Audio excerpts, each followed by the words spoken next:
So here is a video of me changing one of these valve stem seals or valve guide seals. These here are the valves in the head. Here's the engine with the opaque manifold off, and the all the valves train exposed. And I just want to video record. You see here, these ones, they have a little less dirty, like this, are the ones that are finished.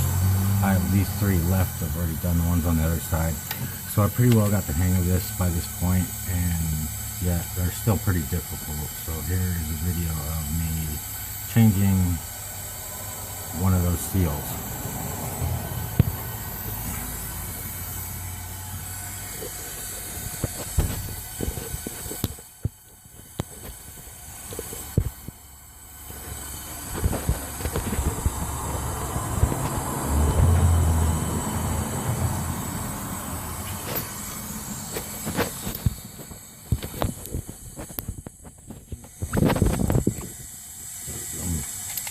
So this here is an air tool that I have made that is blowing compressed air into the cylinder, and this screws into the spark plug hole, and it blows compressed air into the cylinder, which forces these valves up.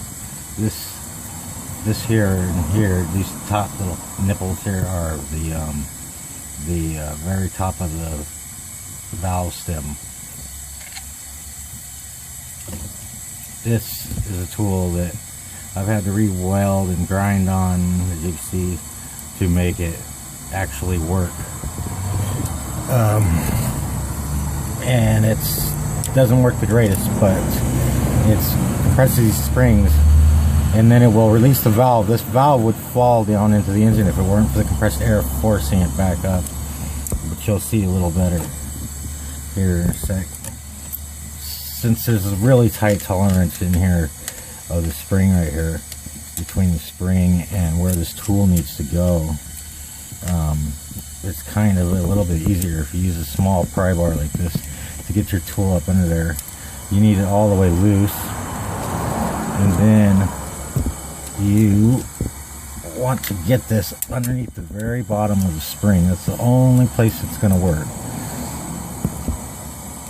One's longer than the other, if you notice, so the longer one needs to go on the part of the spring. It goes down a little bit further. I'll show you a better view of that here. So see, it hooks right underneath the spring here on one side, and then hooks on the other side of the spring with this other little hook, and it's pretty tough.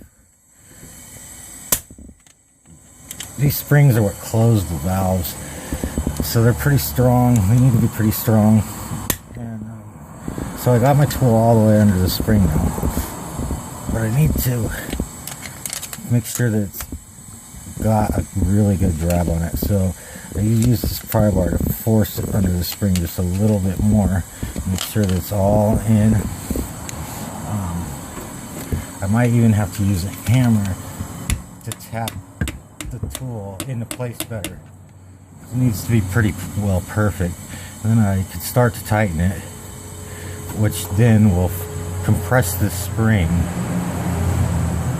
And I usually don't get it on the first try, but I just re-welded this tool to make it a little better, so it might work a lot better now, and I might actually get this on the first try. So I'm going to force these things a little bit more under the spring, make sure they got a real good hold on it, because if it lets go, I got to start back from the start.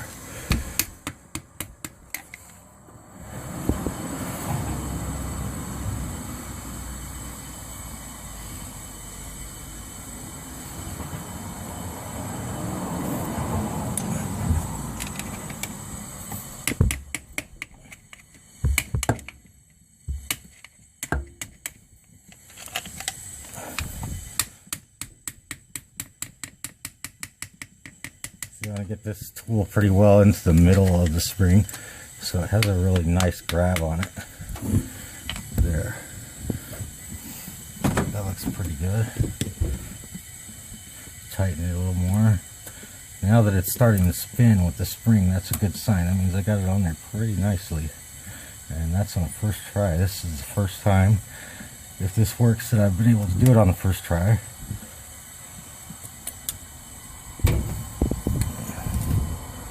Yeah, that's pretty tight.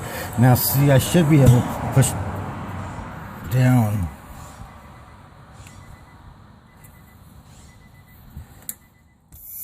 Oh, I lost the sound for my air.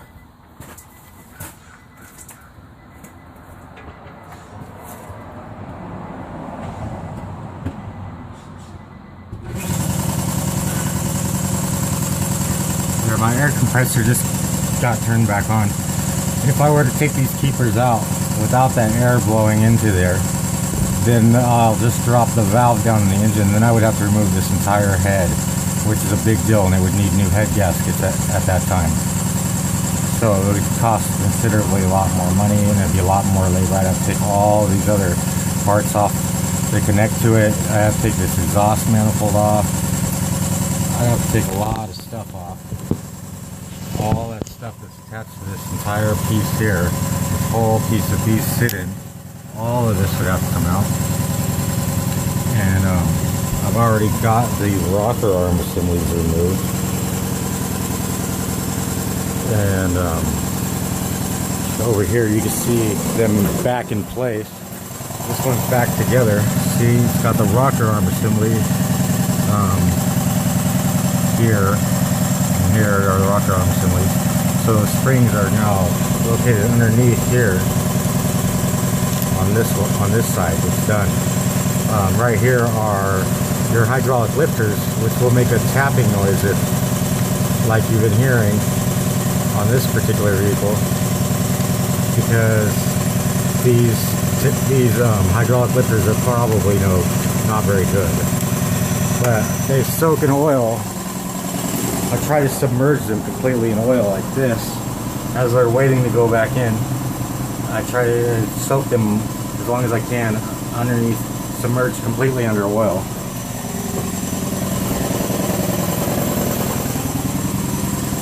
Now that I got my air pressure blowing back into this special tool here,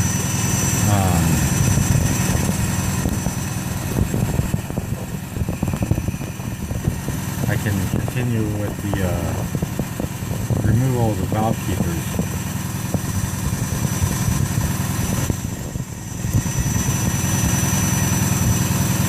This right here gets a little bit stuck to the valve keepers when it's been in there for so long. So you might have to break it loose with the hammer caps a couple times on each of these. Try to get it to start moving. Just like that. See, now it's springing. It's starting to move now. See that? How it bounces. Now that it does that, I know that I can push down on it like I couldn't just a second ago.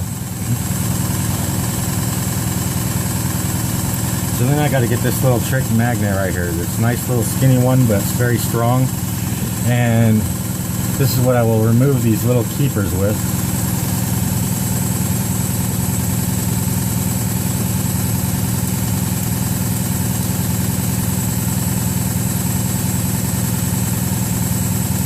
Problem is, it sticks to everything metal, not just what you're trying to get.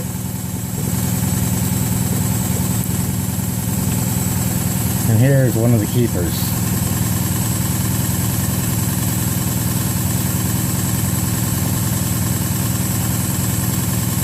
A very small, difficult thing to not lose.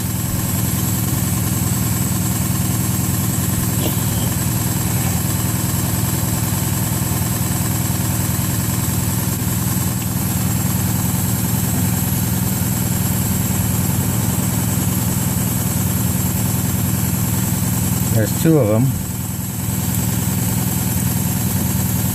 The two of them meet each other and create a lock. There's the spring. So the two keepers, they have this groove on them.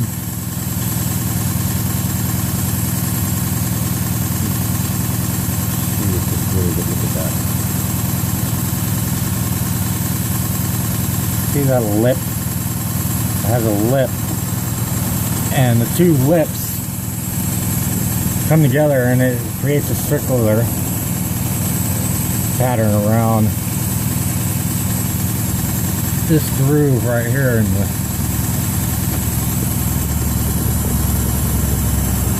this groove right here on the valve. This is the valve stem,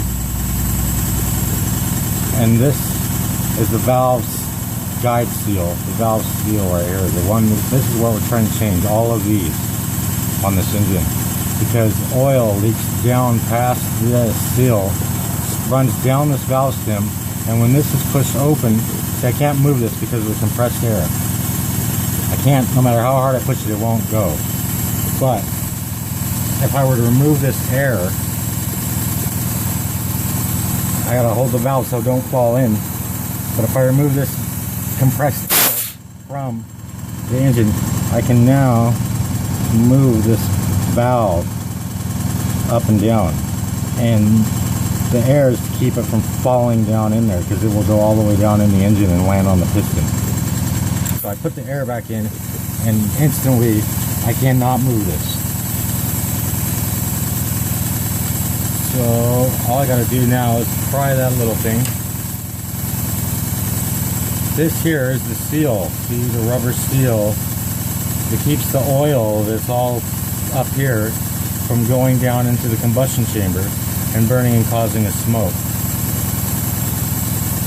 So this is the little guy here that we're trying to change. And there is a total of 12 of them, 6 on each side. And I made that look easy compared to all the rest of them. It took me this many to get to where I could do it on the first try, really. The rest were rather difficult, but I've modified my tool just perfectly now to where it does it a little bit quicker.